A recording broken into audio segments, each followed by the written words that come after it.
दूसरे को नहीं, अपने को जानो।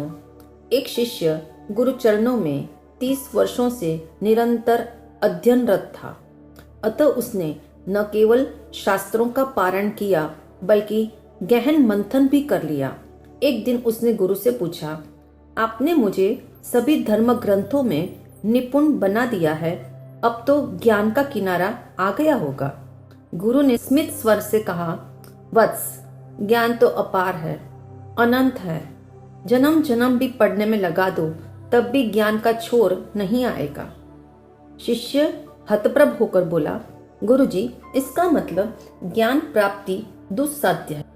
आप मुझे ऐसी चाबी बताइए जिससे मैं इसी जन्म में अनंत ज्ञान प्राप्त कर सकूं। गुरु धुरंधर विद्वान थे। उन्होंने गंभीर स्वर में कहा, एक ऐसा तत्व है जिसका ज्ञान होने पर सब कुछ ज्ञात हो जाता है। शिष्य ने बड़ी उत्सुकता से पूछा, वह तत्व मुझे शीघ्र बताइए। ज्ञान का गुर बताते हुए गुरु बोले, जो आत्मा को जान लेता है वह सब कुछ जान लेता है। अर्थात आत्मा को जानो। अपने को जानने वाला विश्व के समग्र ज्ञान का उपार्जन कर लेता है। ज्ञानी कहते हैं, आत्मा को जानने के लिए प्रतिदिन आत्मबोध का चिंतन करो। मैं आत्मा हूँ, मैं शुद्ध बुद्ध अविनाशी परमात्मा स्वरूप हूँ, मैं सत चित आनंदमय हूँ। जैसे बादलों में छिपा सूर्य देदीप्यमान होता हुआ बाहर निकलता है, उसी तरह कर्म आवरण के दूर हटने पर आत्मा का शुद्ध स्वरूप प्रकट होता है। इस प्रकार जो आत्मा को मानता है, जानता है, वह खुद पर पूर्ण विश्वास करता है। सारे रहस्य भीतर ही है जो स्वयं को जानने से खुलते हैं। मानव मन की यह कैसी प्रवंचना है कि वह स्वयं को न जानकर शेष सबको जानने में लगा रहता है।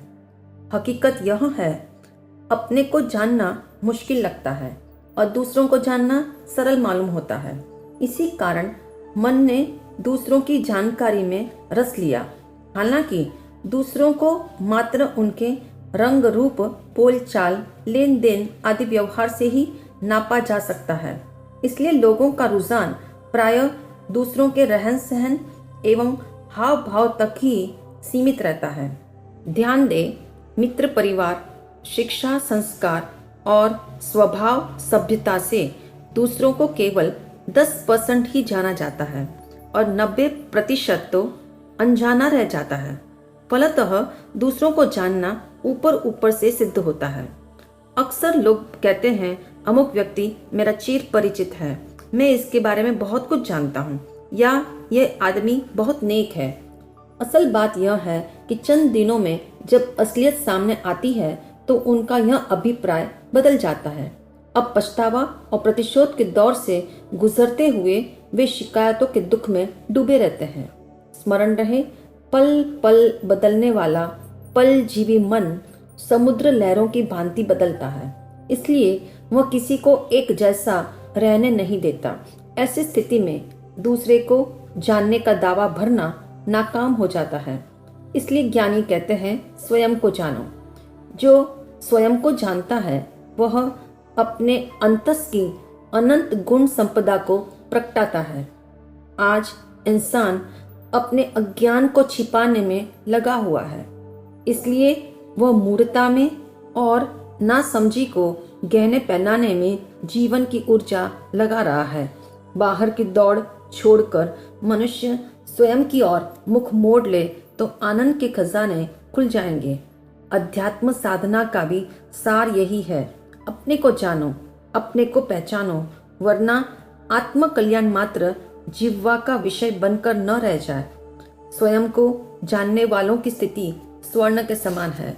जैसे स्वर्ण को जल में रखने पर भी उसमें जंग नहीं लगता, ऐसे ही जो स्वयं को जान लेता है वह दूसरों के संग रहकर भी मोह ममता के जंग से बचा रहता है।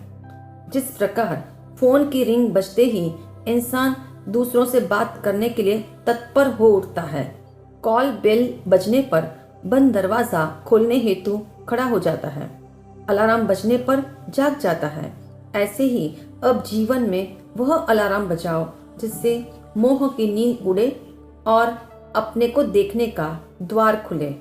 अपने को जानने के लिए एक प्रयोग अवश्य करें। मैं अपने को बदल सकता हूँ, दूसरों को नहीं। इस वाक्य का इस्तेमाल तब करना न भूले जब मन दूसरों को अपने अनुकूल बनाने का आग्रह करता हो।